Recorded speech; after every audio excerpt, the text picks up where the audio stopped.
Welcome to the Wyoming Women's Business Center 2020 webinar series. Today's presentation is called The Basics of SEO, Search Engine Optimization, brought to you by Amanda Jeffers.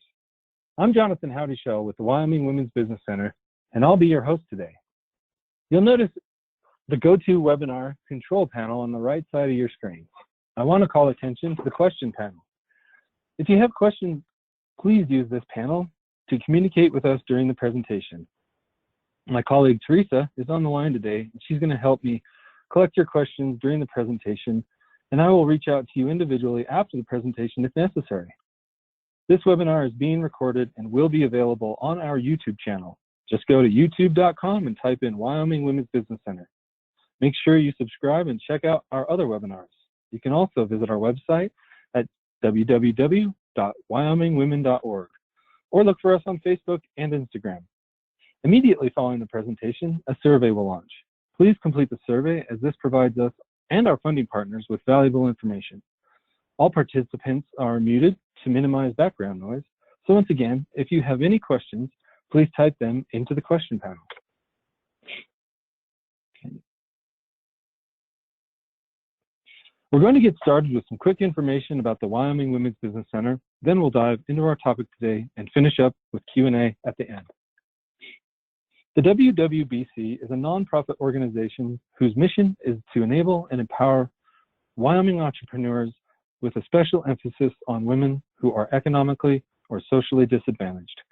We do that through three distinct programs. The first is our business counseling and training program, which is always at no cost to you. The second is our microfinance programs, which offer microloans and individual development accounts. And our third is the artist development program we run in conjunction with our Works of Wyoming store and Art Connect Gallery in Laramie. This webinar is brought to you by our Office of Women's Business Ownership program, and I want to call special attention to our microloan program. We can provide loans for those unable to get loans through traditional means up to $50,000. If you'd like more information, you can contact our microlending team. This is me. I'm a business counselor at the WWBC, and I've been working directly with Wyoming businesses for over 10 years. I'm a business owner myself, and I've been helping clients launch, improve, or expand their businesses for many years. And now for the presentation. Change the screen. And there you go. All right. Thank you, Jonathan.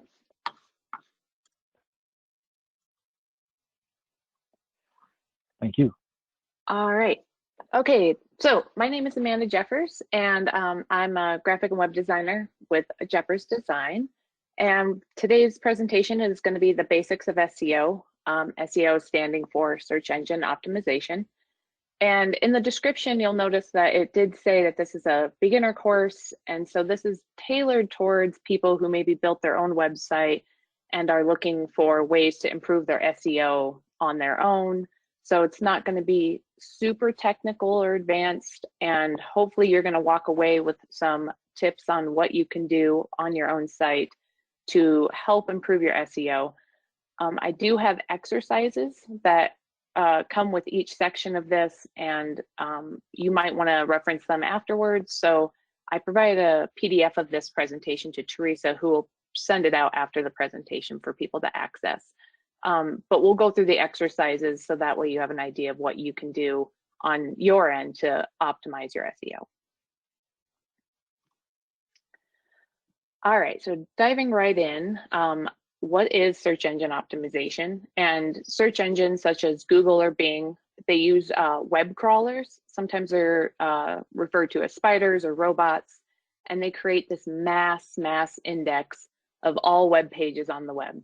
And they use that through a very, very technical algorithm, and it's based on thousands of factors, and they will calculate your page, the rank of your page based on what was searched and what they pulled from the index. And that's when you get the search results that show up with pages 1, 2, 3, 4, 5, like with Google. So it's very complicated, and it's ever evolving and ever changing.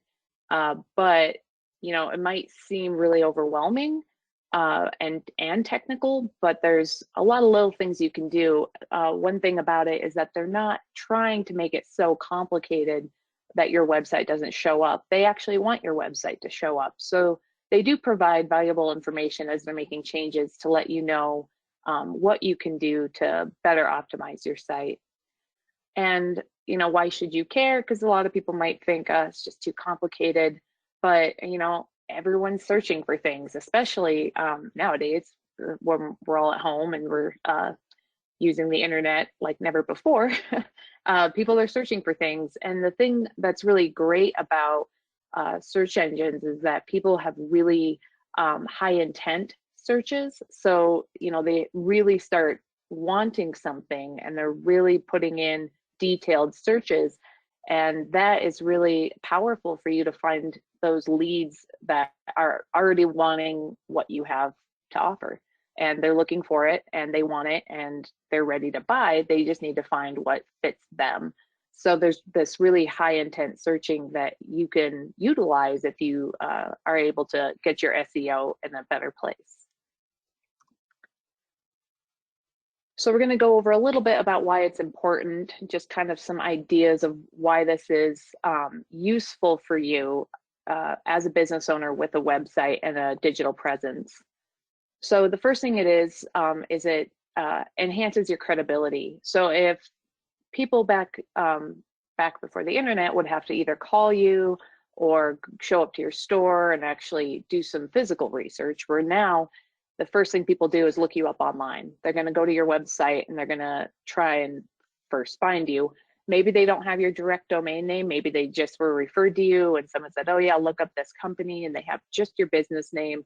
Now they have to do a search to find your business name. So if they can't find you, that's really going to hurt the credibility. So it's really important for you to have a website and for people to be able to find you to learn more about your company. It's really good for generating leads. A lot of people use Google ads or banner ads, which are still good. It's still good marketing. It's still good brand recognition, but that only accounts for about 2.8% of people actually searching and clicking. So the odds of people clicking on those are much lower than organic search, and organic search covers like 98% of what people are looking for. So it's definitely important for you to work on that keyword searching, so that way you can generate a lot more users coming to your page. And if you're landing on page 1, you have a much higher chance of people clicking on your website and getting that organic lead. Okay, next is online success. So a lot of people have the mentality of, if I build it, they will come. But when it comes to a website, that just is not the case. It's a lot of work to get people to come to your website once you've built it. And it's definitely something that you want to put an investment towards, and your SEO can help do that. So by putting some time and energy into your SEO, you can build a stronger online presence and get that online success. And then the last one is user satisfaction. As I'm going through this, I talk a lot about the robots and Google, and I really want you to try and think about it not so much from what do the robots want, but what do your users want? Because if you take it from more of a user standpoint, it's going to both benefit your SEO, but it's also going to benefit your user satisfaction. So again, I talk a lot about the robots, but it's really not about that. It's about your users and how to make it easier for them to find you, and what you can provide on your site that's going to make it better for them to experience your website. So those are, there's a lot more reasons of why it's important, but those are just some general reasons of why SEO is important and can help you with your website.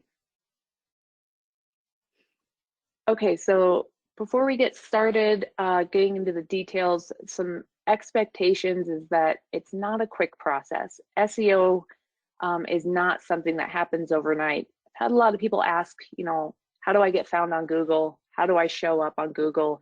And that's, a very loaded question, because it's possible and it can happen. It's just not something that is going to happen overnight.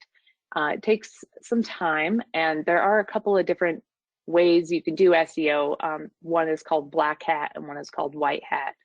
Black hat SEO is more like kind of scamming the system, scamming the algorithm. You're basically trying to find the workaround and do that so that your site gets indexed really quickly. However, you know, they're smart and they can catch on to that. And if they do catch on to that, Google actually does have the power to penalize sites and take them off the index completely. So maybe an example of this is back 10 years ago, meta keywords were a really big thing. So people were just pumping a ton of keywords onto their site and hiding them. So that way robots were crawling it and seeing those words, but they weren't actually there for the user to see. So they caught on to that pretty quickly, and now, meta keywords aren't even used anymore. So, but that is the type of activity that you can do that can gain a really quick result, but in the end, it's gonna, you'll be marked and penalized and then taken off the index completely. So instead, people focus on the white hat SEO, which is much more of a long-term investment, and it's doing a strategy that is natural and current with the SEO standards.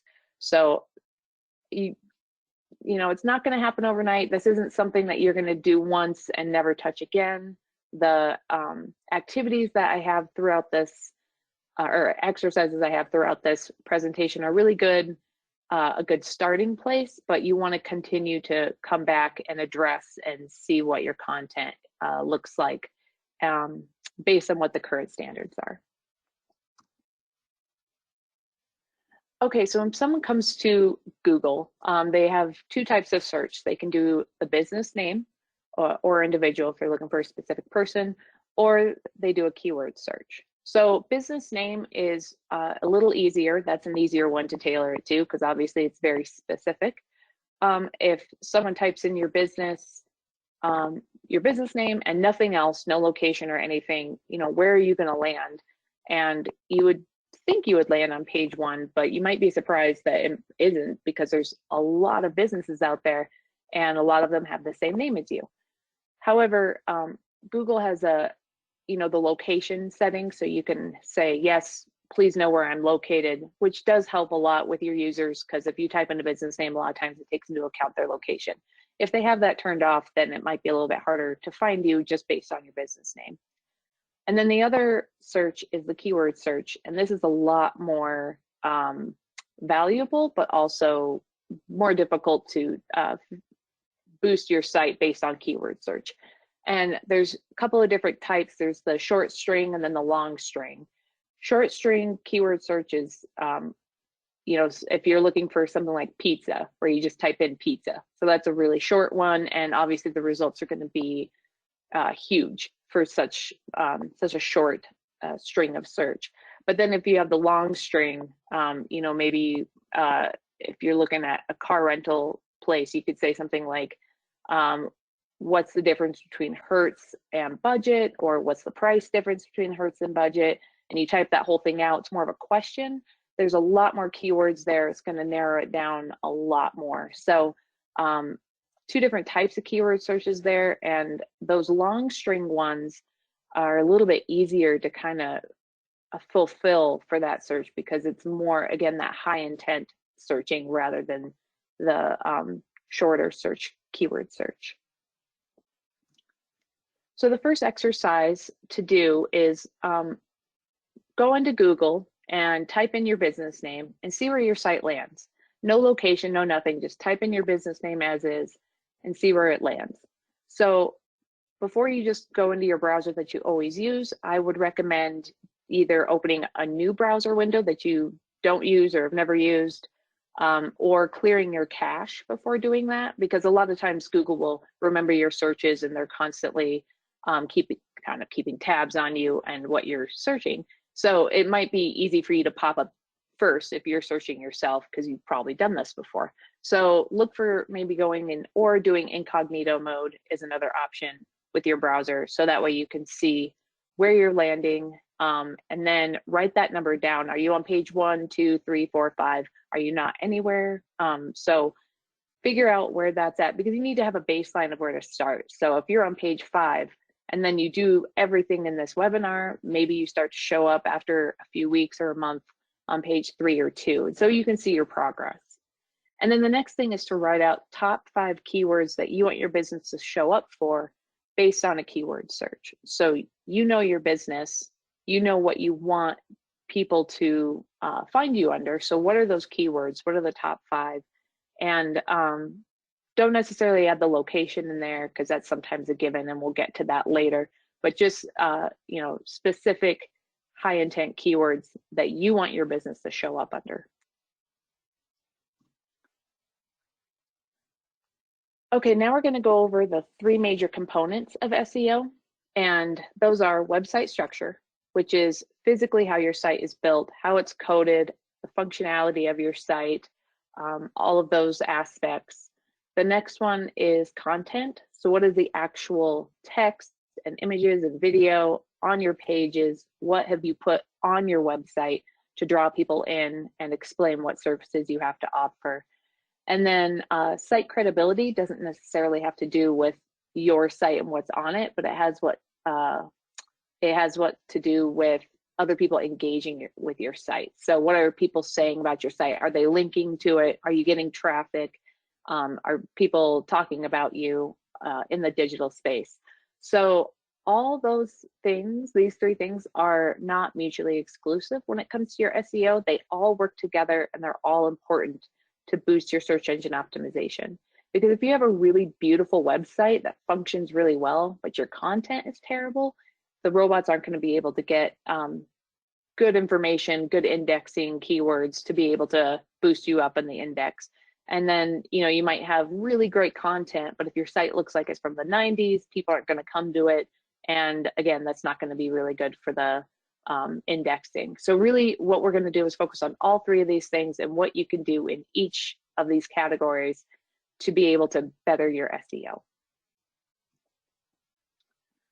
So we're going to start with website structure. And these are just some of the basic structure items that we're going to go over. But first one is the domain and URL structure. So your domain name has an effect on your SEO. It's a really small part, so it's not something to really fret over too much, because most people already have a website, you have a domain.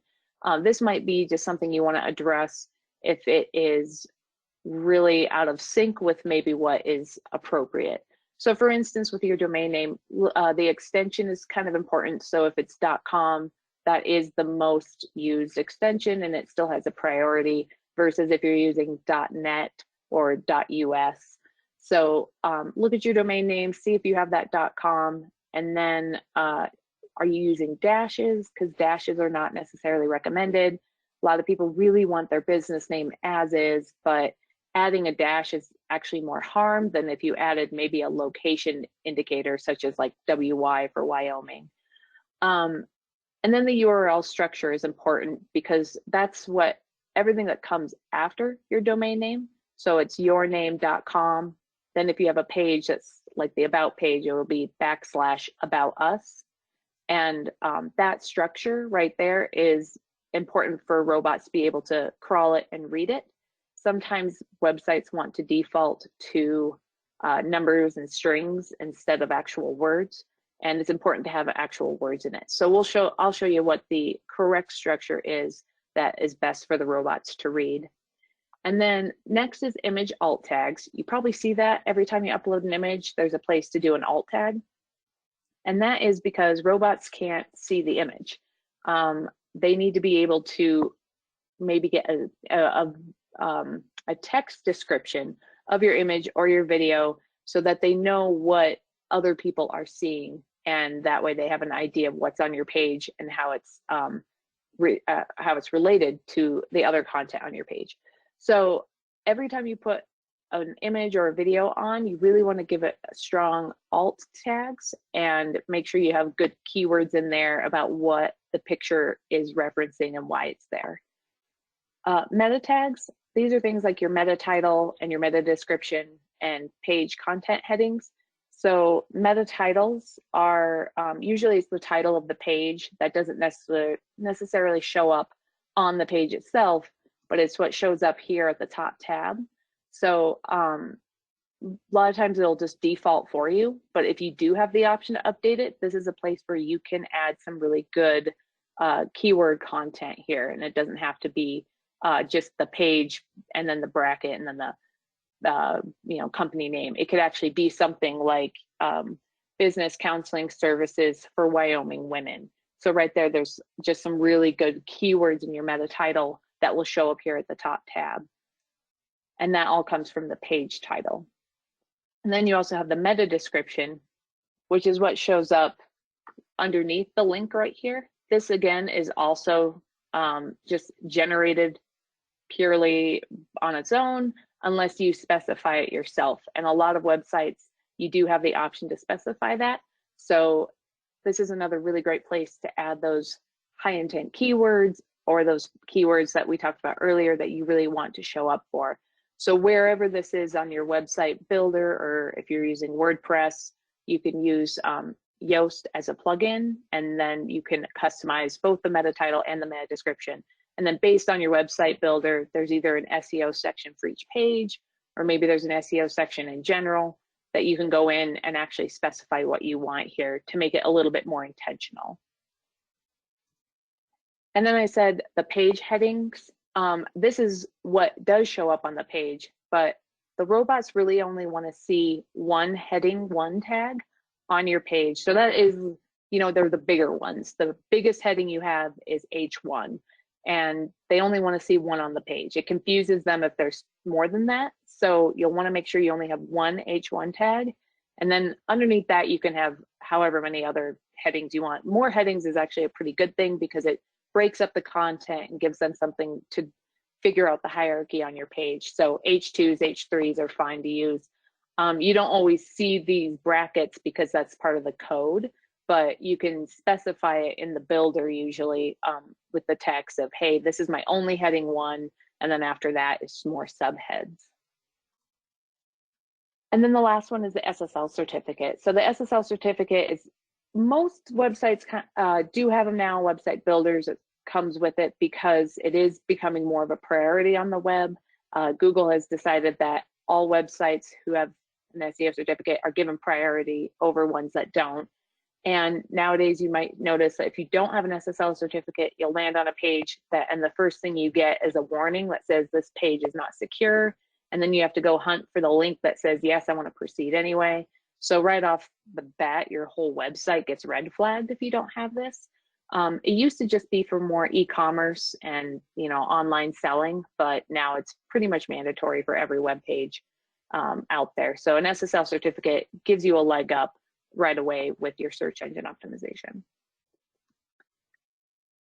So then some exercises you can do is first analyze your domain name. Are you using .com? Are you using your business name? Is it simple?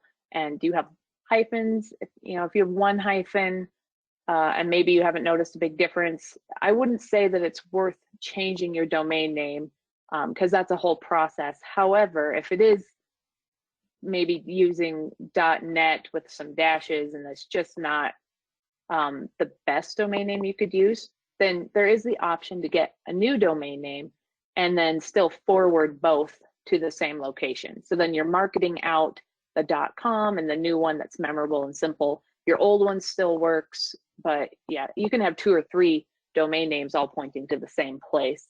It's just trying to get that domain name that is better for your marketing overall and for your SEO.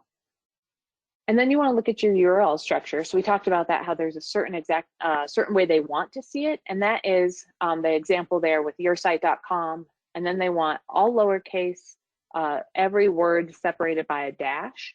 So if you had about us, it would be about dash us. Or if you had a more like a long post name, such as, the basics of SEO, you would have the dash basics dash of dash SEO. So all lowercase with the dash in between, that is how they can read it. And then the robots can actually scan that URL and understand what your page is referencing to. So go through your website, go through your blog posts, every single page, and see if this URL structure is correct for your site. And if it's not, you usually have a chance to specify what you want here. Sometimes it's called the slug, and that's what you want to look for to update and make sure that those are consistent. Then the meta tags that we talked about, you can go in on your page titles and page descriptions and use that to start filling out keywords that you want to see that people are looking for when they're searching for your services or what you have to offer. And then you can go through every single page, make sure you only have that heading 1 tag, and there's only one on the page. And again, it's a good high intent heading 1 tag, and then you can use heading 2 through 6 several times throughout the page. So that's perfectly fine. And I would recommend having a few headings in there. So that way it's not just heading 1 and then a big block of text. You should definitely have some other headers in there to break up the content. And then the last thing is making sure you have an SSL certificate. And that's a really easy thing to see. If you go up to your domain name and you see HTTPS, if you click in there and there's a little padlock, if so, then yes, you have an SSL certificate and you don't have to worry about it. If you see only HTTP and there's maybe a little warning icon up there, you do not have an SSL certificate and you'll want to purchase one. And to do that, you'll want to contact either your hosting provider or your website builder probably has an upgrade that comes with the SSL certificate. So keep that in mind and look for that, and you can go through this, and this is just some basic structure items that will start to help your SEO. We're just going to go over a few other structure elements. These ones are maybe a little bit more advanced, and but they are something that can be hurting your SEO, so or could help your SEO. So if you're interested or you're concerned, you can reach out to maybe more of an expert in this area. But robot commands, so in the very beginning exercise, I said go search for yourself, and if you can't find yourself anywhere, it's possible that there's a robot command where you've said, hey, I don't want robots to index my site. And if that's the case, then they're not gonna put it out on their search engine index. So there might be a box that you need to just uncheck that says, yes, crawl my site, please. So that's a robot command. And then 400, 500 errors, there's a lot of different errors you might be getting, but a common one is if you have a page on your website that you don't use anymore, so you delete it, and Google still has it in their index. So if someone's searching, that page can still be pulled up. Someone can click on it, and then they go to your website, and all of a sudden they have that page doesn't exist anymore, which can hurt your SEO. Too many of those will bring your SEO down. And so you'll want to look at that and make sure you don't have any errors out there when you're doing searches, and ways to fix them are to put that URL back or redirect that URL to a different page that maybe makes more sense. Sitemap generation, this is a tool that you can do to just help your SEO. It gives robots a better idea of the hierarchy of your site and how your site is laid out.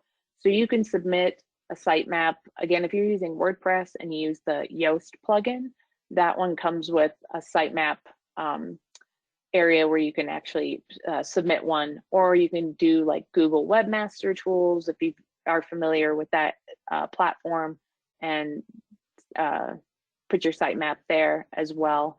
And then page speed and vitals. This is kind of a newer one where Google is really starting to take into account page speed. If your site is lagging, if it's not user friendly, the user experience is poor, then that's going to start hurting your SEO. So you really want to start looking to see, is your site running as optimal as possible? And if not, what you can do to change this. So if any of these are a concern, or if you're curious about any of these, you can reach out to an SEO specialist, or if you have a web person, they might be able to address these. And there's also a couple of tools that you can use for the page speed and vitals. One of them is GTmetrix. So you can put your URL in there and say, test your site, and it'll give you a grade and give you some suggestions on how to optimize your site, the performance of your site. Maybe you've uploaded a ton of really big photos and that's really bogging down your site. So then they'll actually tell you which photos are too large and that you need to go back and resave them for web at a lower DPI, so that way it runs a little smoother. So GT metrics is one, and then page speed insights is a Google one. So this one's also really good to just do a quick analysis of how your site is doing and what you can do performance-wise, and what you can do to maybe speed it up if you need to. So a couple of tools there. Again, those are a little bit more advanced structure elements, but they are there. If it's a concern, you can look into those a little further. All right, so the next component was the website content, and this is what actually is on your site. So the text and the images and the video and what you're saying and what you're telling people that you're offering and doing. So the first thing you need to think about is it needs to be unique, and you can't plagiarize because they can actually detect plagiarism. If you are maybe a bakery and you found a bakery website from New York that you really liked and it was beautiful and you loved what they said, and you took that and you put it on yours thinking, I'm in Wyoming, there's no one's ever going to see both, they're going to know that you have stolen that from a different company, and they can actually track who was the originator of that content and then unindex everyone else who maybe stole that same content. So if you have a competitor and you're like, well, they're doing really good, I'm just going to steal what they're doing, don't do that, because they can tell, and then they can penalize you by removing you from the index altogether, worst case scenario. But otherwise just dropping you down in the ranks. And that goes for taking it and just changing a few words. They can kind of detect that. So you're gonna wanna try and make it unique to you. And there's millions upon millions of websites out there, so it's understandable that what you're saying has probably been said before, but try and think of what makes you unique, what makes you different, what's your perspective on what you have to offer, and try and get that out there. And if you need to work with someone who maybe is a writer, who understands, who needs or who knows how to word things in a nice way, that's an option if you struggle in that department. But it really needs to come from you of why your business it does what they do and why you're great and why they should choose you. So try and make it unique. And relevant is important when it comes to SEO. You're trying to think about what people are searching for. And if you offer a very unique service that nobody knows about, chances are no one is searching for you because no one knows to search for you. So you want to think about how you can make it relevant. You want to make sure that your content has relatable words in there that people might be searching for. So that's something you might want to look into as far as what information is on your site. Is it too complicated? Is it too specific? Next is frequently updated. You need to, again, you can't just build it and walk away and hope it works. You need to have a reason for the robots to come back, but also your users. So if you keep updating your site, the robots will continue to crawl it, keep indexing it, but it also gives people an opportunity to come back and see new information that might be good for them. That flows into the next one, which is user-centric. Think like your customer, and what are they going to want to come back to your site? Either ones that are returning or ones that might be new. Again, if you really focus on the user and really focus on your target audience while you're trying to improve your SEO, it's going to be better for your SEO and it's going to be better for the user in the long run. So try and think a little less about the robots and a little bit more about your specific users and target audience that you're trying to attract to your website. And then I do have on there, look at the competition, because it is good to look at who is on page one and maybe figure out why they're on page one. And then how can you make it unique, take that and make it unique to you. So that way you're doing what's trending, but also making it specific for your business. Okay, so for the exercises on this one, try and write down the various searches you believe people will use to find what you offer. So this isn't just, you can do short string and long string, figuring out those keywords. You already wrote down the top 5 keywords you want people to search for, but go out and try and do some searches that you think people might do. So your users might do, and figure out long string, short string questions that people might have that they might type into Google. All the different ways that you would think people would try and find you. And then from there, once you have that list, start underlining those keywords and see if they're on your pages. And they're not always going to be on the home page. Maybe they're under different services pages or more detailed pages. Are they there? So start looking to see if that content is actually on your page and those words are on your page. And are you answering those questions that people might have on your page? So if they're not there, start to integrate them, figure out how you can add them in a way that makes sense and will help your user understand what you have to offer, or fix the problem that you have, that they have that you can fix.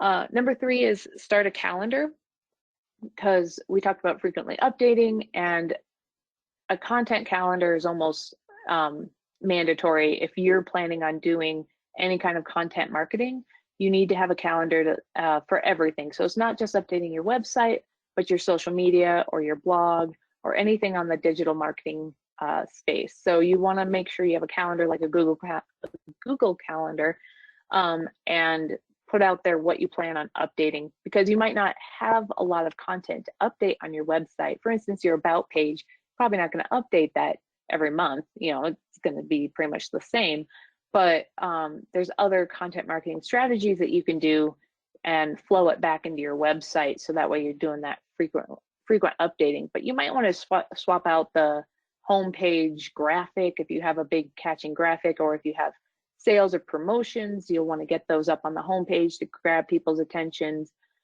Your call to action might change based on the time of year. So all of those things are really easy to forget and let fall by the wayside, but a calendar will remind you to do it and when to do it, and it just forces you to take accountability to get those updates made. And then the last thing is to talk to 3 current clients or business affiliates or partners, maybe employees, and ask them what they would search for if they were trying to find your services online. So you're the expert, and so you might have a very solid idea of what you would search for to find. But if someone has no idea what you have to offer, someone has no idea what they're looking for, where would they start to search? And that's something where, if you got a different perspective from people who have already engaged with you, maybe they know, have just a different perspective on what they would be searching for. And then again, you can start integrating that into your site and ask them what's important to them. Like, why would they go to your site? Why would they choose you? And try and figure out how you can make that, tailor that content to your site.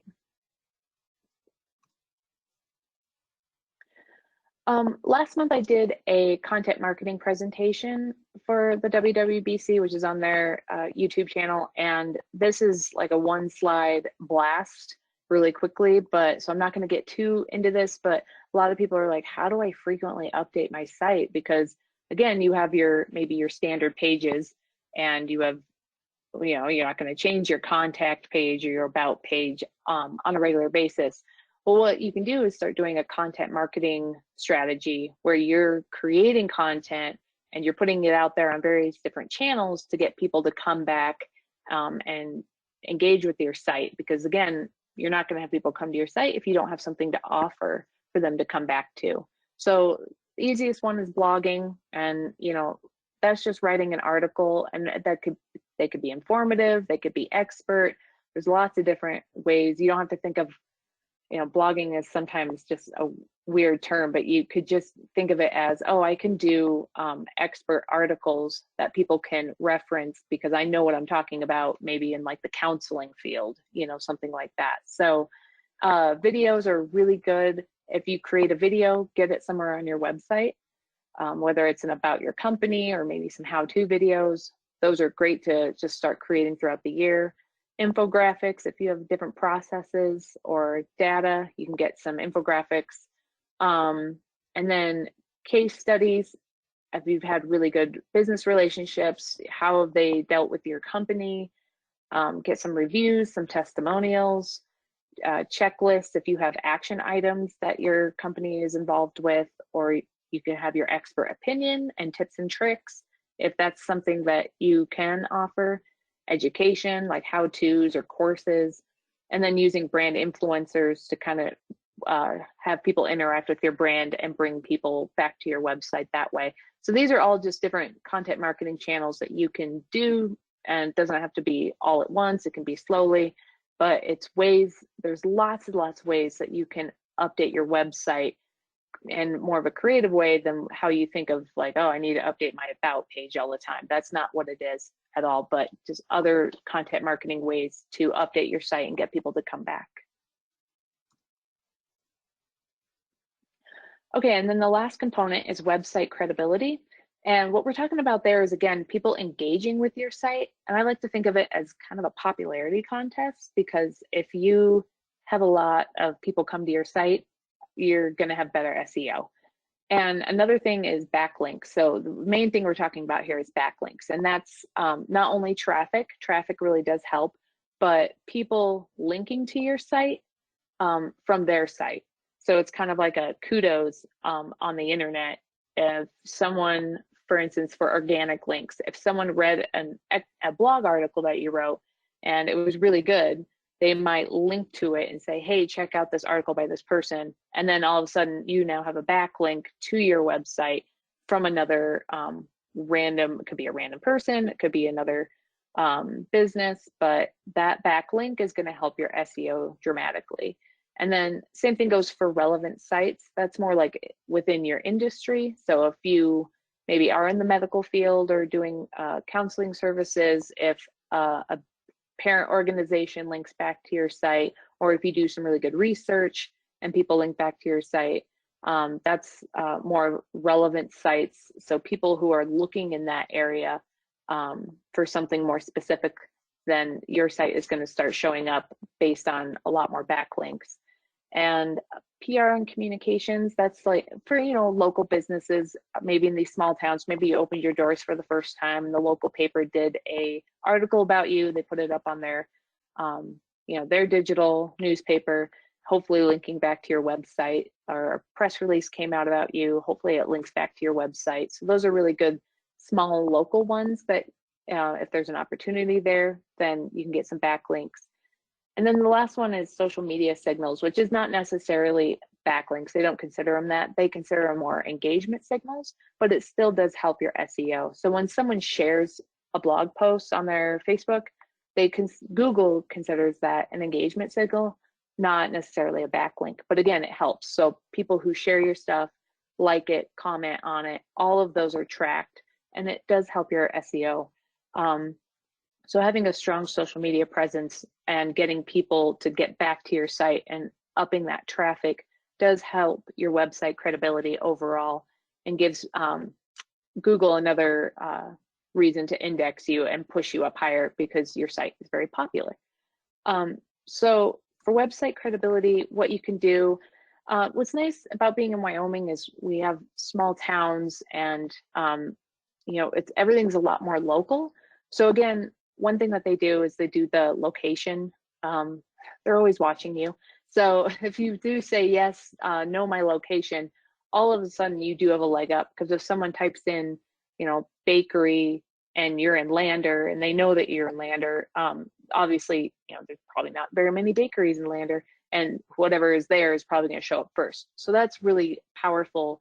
But there are things you can still do being a local business to help your credibility, which is number one is signing up for Google My Business. And again, Google loves Google. So it is a Google account option where you can actually set up the business. So that's that window that pops up on the right-hand side when you search for a business. And if someone searches for your business and they're local, there's a good chance it's going to pop up on the right, giving them all the business information and reviews and stuff like that. So sign up for that if you haven't already. That's really important. Really beef up that profile that they're going to give you. And then it is good to sign up for Yelp and other relevant business directories, like maybe your Chamber of Commerce has local businesses, a business directory that you could sign up for. Those are all really good options to just get your business out there, your contact information and everything like that. What's important though is to make sure you write down everywhere you signed up, because maybe in 5 years you move offices And if you don't change your address across everything you signed up for, that can start to hurt your SEO, because now they're starting to get different information from different sources. That's going to hurt the credibility. So make sure that you write down everything that you signed up for, so you know in the future if your information changes where you can update that, or if you no longer are doing that business or no longer there, to take those down. Another good thing to do is, once you have Google My Business, then you can start getting Google reviews, and those are really powerful for your credibility. So, and that starts to show up, the stars start to show up as people sign up. So that's another good thing for your SEO in general. So Google reviews are really strong. You can also do Facebook recommendations. That's another option as well. So I don't know if you're allowed to ask for reviews, or maybe it's when you're done working with somebody, you ask them for it. Try and think of a strategy that works, that you can get those maybe on a regular basis, and not just, asking 5 people that would give you a great review. That's a good start, but try and get something that's a little bit more organic. And then the last thing you want to do is make sure that you add some geographic content to your content, Mark. When you're adding the content to that, you want to add your location, so your town and your state throughout your page. That really helps for people to be able to, for Google to be able to figure out your specific area. Okay, so after all of this, you might wonder, do I need help? Do I need expert, professional consultant, or an agency? And the question, or the answer to that is, it depends. You might have gone through this webinar and thought, well, I can do this. I can learn. It's not too complex, and you can do some of that basic SEO yourself and track it. And maybe you want to go a little bit further and learn a little bit more. Try and do some Google Analytics, which is a really good tool to kind of gauge how you're doing with people coming to your site and interacting with your site. So, but it might seem super overwhelming at the same time, and you might not really feel comfortable diving into this. And so you just need to do an analysis yourself and figure out what is best for you. But it is okay to use professional help. You do want to consider, is the return on investment there? Because it does cost to have an expert come look at your stuff, and they're not all the same. So you might want to try and find an organization that maybe is tailored towards small businesses. And another thing to keep in mind is that web designers and developers aren't necessarily SEO experts. For instance, myself, I know the basics, and I know Google Analytics, and I know all the structure items, but as far as the really deep dive tools, those are things that people use every day, and this is their job that they're doing every single day, is nothing but SEO. And there's a large amount of keyword tools that they analyze and use to boost your SEO. So it can definitely, the services can vary widely, and there's a lot of different SEO services out there. So if you are wanting expert help, just take the time to look into a company that's going to be best for you, where you're at, and with maybe your website builder as well, because between Wix, Weebly, WordPress, all of them have different SEO capabilities. And so maybe work with someone who knows what builder you're using as well. And with that, are there any questions overall? And again, this will be shared. The PDF will be shared, so those exercises you can come back and actually go through. And I do encourage you to go through with exercise 1 through 4 and just make sure that you're going through your site step by step, looking at all of those. And if you're already doing all of those, maybe you're already showing up and you're doing okay, and maybe it is time to figure out what the next steps are, the next level. But if you're not, if you find some discrepancies with all of those after going through the exercises, you might find that your SEO starts to climb that index a little easier. Yeah, so Amanda, I did place that the presentation in the handouts tab. So if anybody would like that presentation to be able to do those exercises and refer back to the material, it is available right now in your handouts tab. Just go ahead and click that button, the PDF. It should download to your computer. And we do have a few questions coming through. The first one is kind of back a few slides, but is each product considered a page? Are they as important to upload or update all the SEO as it is? Sorry, this is just hard to read. It's small on my screen. Is it as important to update all SEO as it is to do major pages like about or home pages? So you're talking about product pages specifically, like yeah, so she's each individual asking product. if each product is considered a page, quote unquote, and are they as important as the major pages like the home page or the about page? I believe that's the question. Okay, well, I would definitely start with your major pages like the home page and the about page, but your product pages are important. The good thing about those pages is there shouldn't be a ton of content on them because your description shouldn't be super lengthy, I wouldn't think, but that would be a good place to do some really good keywords, because not every, Google will index everything, but they are going to index your main pages a little bit more than product pages. So, but the product pages, you have a really good advantage to address some of those needs that people might be searching for in the product descriptions.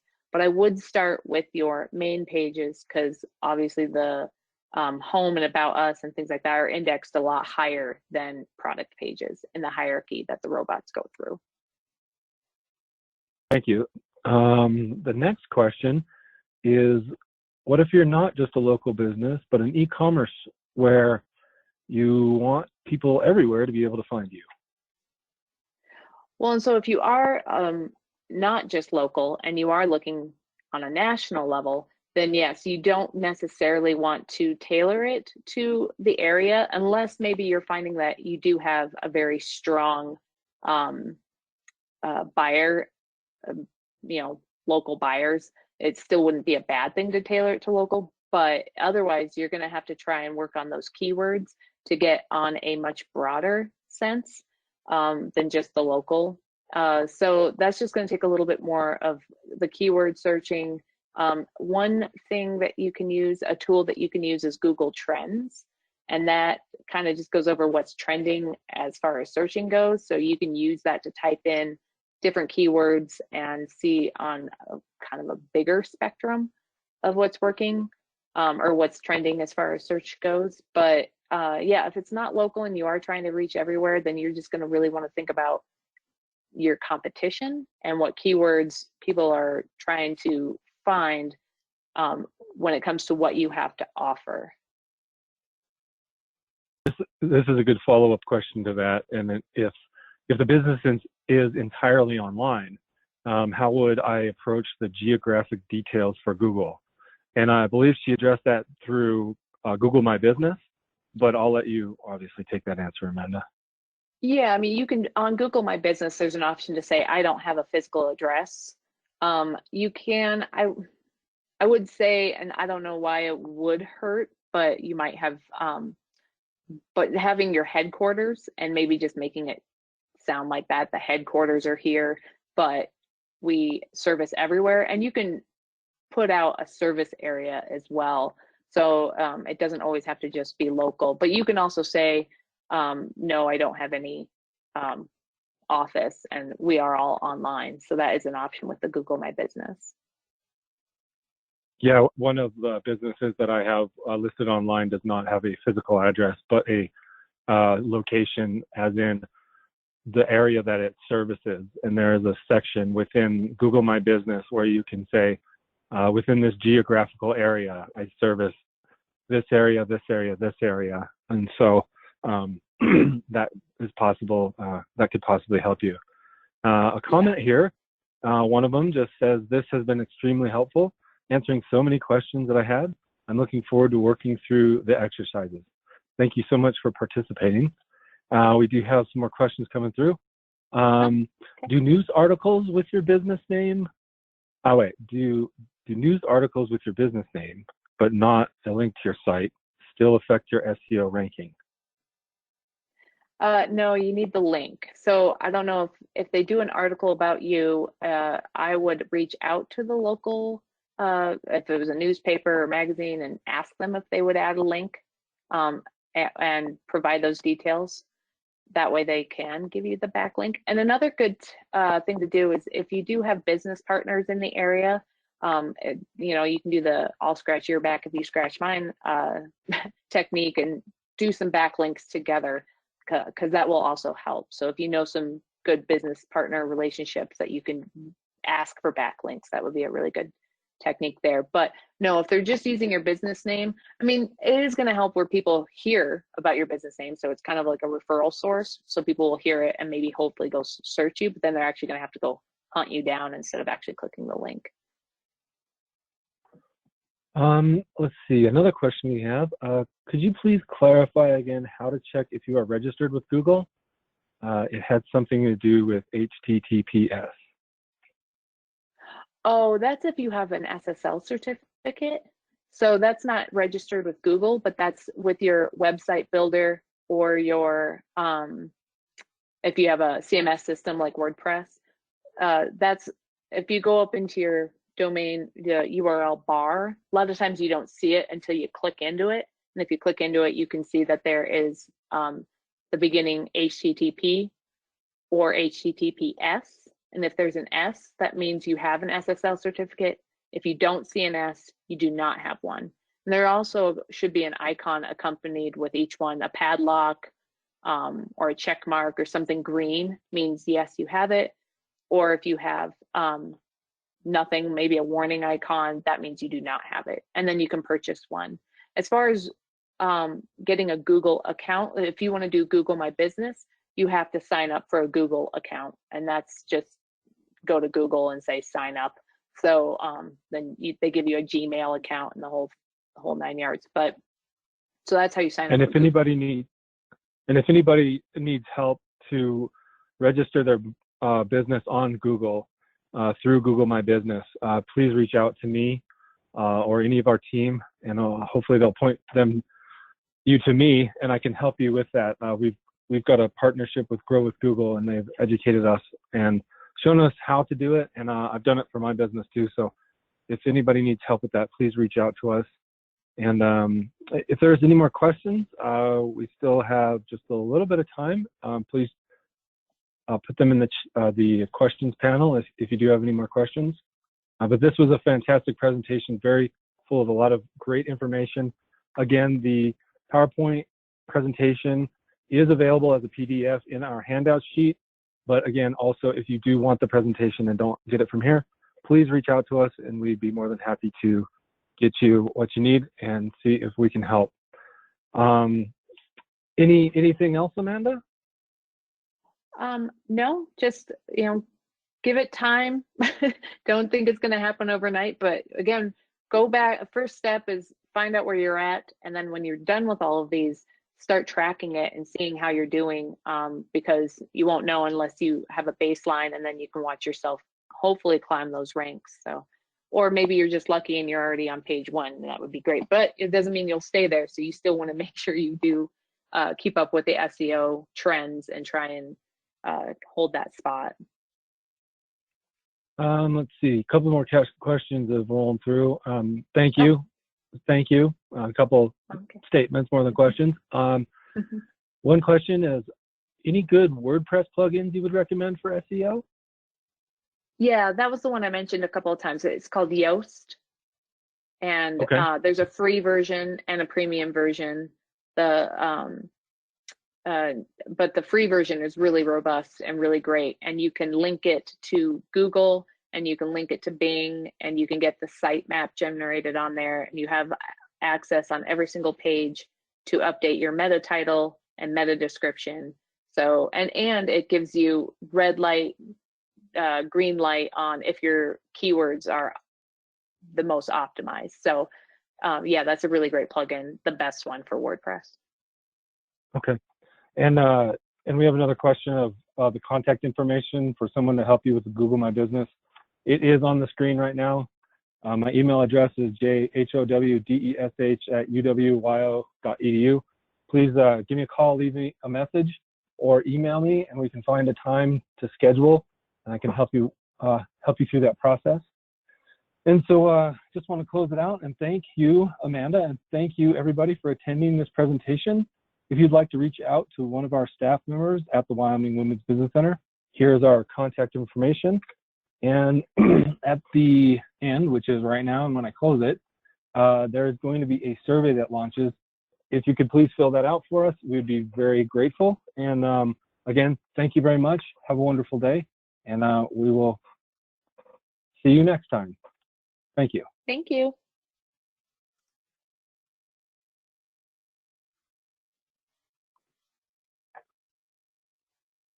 All right. I think it is done. Awesome. Thank you, Amanda. Yes, thank you, Jonathan. We'll talk to you next Cool. month. All right. Have a great day. You too. Bye-bye. Bye.